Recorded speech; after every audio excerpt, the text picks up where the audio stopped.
భారతీయులు వంట నూనె తాగేస్తున్నారు. ఏటా దేశం తలసరి వినియోగం 24 కేజీలు. 2001తో పోలిస్తే 3 రెట్లు ఎక్కువైందనమాట. ఐఆర్ఎం సిఫార్సు మేరకు 12 కిలోల సంవత్సరాన్ని వాడాలి మనం వంట నూనెని, కానీ మనం 24 కిలోలు వాడుతున్నాం అనమాట. ఈ అధికంగా వంట నూనె వాడడంతో ఊబకాయం, గుండె సంబంధించిన వ్యాధులు, అనారోగ్య సమస్యలు కూడా వస్తున్నాయి అనమాట.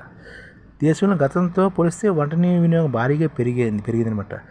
తలసరి వంట వినియోగం బాగా పెరిగిందండి లెక్కలు చెప్తున్నాయి. అలాగే అసలు లెక్కలు చూద్దాం మనం.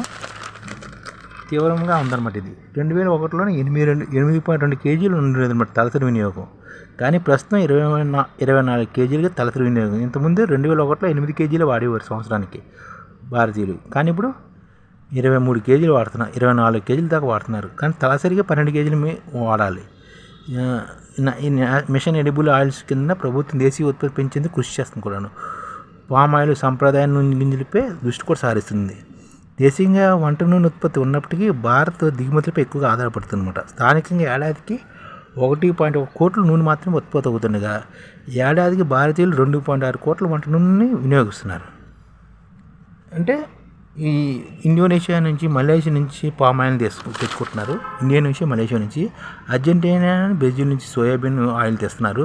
రష్యా, ఉక్రెయిన్ నుంచి సన్ఫ్లవర్ ఆయిల్ కూడా తెచ్చుకుంటారు అనమాట. అంటే ఇండోనేషియా, మలేషియా నుంచి పామ్ ఆయిల్ వస్తుంది, రష్యా, ఉక్రెయిన్ నుంచి సన్ఫ్లవర్ ఆయిల్ వస్తుంది, అర్జెంటీనా, బ్రెజిల్ నుంచి సోయాబీన్ ఆయిల్ వస్తుంది అనమాట. 2024 భారత్ సోయాబీన్ నూనె దిగుమతి రెట్టింపు అయిందనమాట. ఇంతకుముందు 19 లక్షల టన్నులుగా ఉందన్నమాట. 2023-24 దేశం మొత్తంగా వంట నూనె దిగుమతులు 1.6 కోట్ల టన్నులుగా ఉందన్నమాట. 1.6 కోట్ల టన్నులు వంట నూనె మనం దిగుమతి చేసుకుంటున్నాం ప్రతి సంవత్సరం. ఇప్పుడు భారతదేశంలో వంట నూనె వినియోగంలో ప్రస్తుతం పామాయిల్దే 37%, ఆ తర్వాత సోయాబీన్ 20%, ఆవు నూనె 14%, సన్ఫ్లవర్ 13%గా ఉందన్నమాట. అంటే ఎక్కువగా మనం పామాయిల్ వాడుతున్నాం 37%, ఆ తర్వాత సోయాబీన్ 20%, ఆవు నూనె 14%, సన్ఫ్లవర్ 13%. ఇంటి బయట తిండ్లు ఎక్కువగా ఉండడంతో రెడీ టు ఈట్ ఉత్పత్తులు, బేకరీ ప్రొడక్ట్ల కారణంగా ప్రధానంగా హోటల్, రెస్టారెంట్, క్యాటరింగ్ నుంచి నూనె డిమాండ్ ఎక్కువగా ఉంటుందన్నమాట. అధిక నూనెతోటి ఆరోగ్య సమస్యలు, అనారోగ్య సమస్యలు వస్తాయన్నమాట. పెద్ద నగరాలు, టైర్ 2, టైర్ 3 నగరాల్లో అధికంగా నూనె వినియోగించి ఇళ్లలో బయట తయారు చేసిన తినడం వల్ల అనారోగ్య సమస్యలు పెంచుతున్నాయి. ఊబకాయము, గుండె సంబంధిత వ్యాధులు, ఫ్యాటీ లివర్, టైప్ 2 డయాబెటీసు అలా వంటివి వస్తున్నాయన్నమాట. ఈ నేపథ్యంలో ఆరోగ్య జీవనం కోసం నూనె వినియోగాన్ని తగ్గించుకోవాలని చెబుతున్నా సరే మనం 1.6 కోట్ల టన్నులు విదేశాల నుంచి దిగుమతి చేసుకుంటున్నాం. ఇది అందరూ గుర్తించవలసిన విషయం అన్నమాట.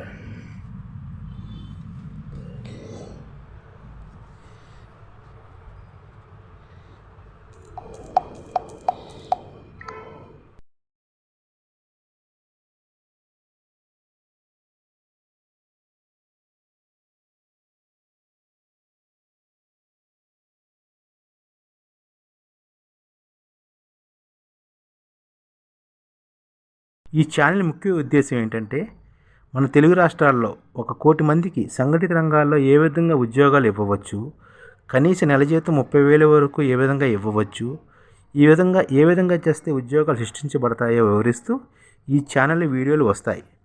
అలాంటి వీడియోలు మీకు కావాలంటే మన ఐడిఎఫ్ భాస్కర్ ఛానల్ని సబ్స్క్రైబ్ చేసుకోండి. ఐడిఎఫ్ అంటే ఇండియన్ డెవలప్మెంట్ ఫోర్స్.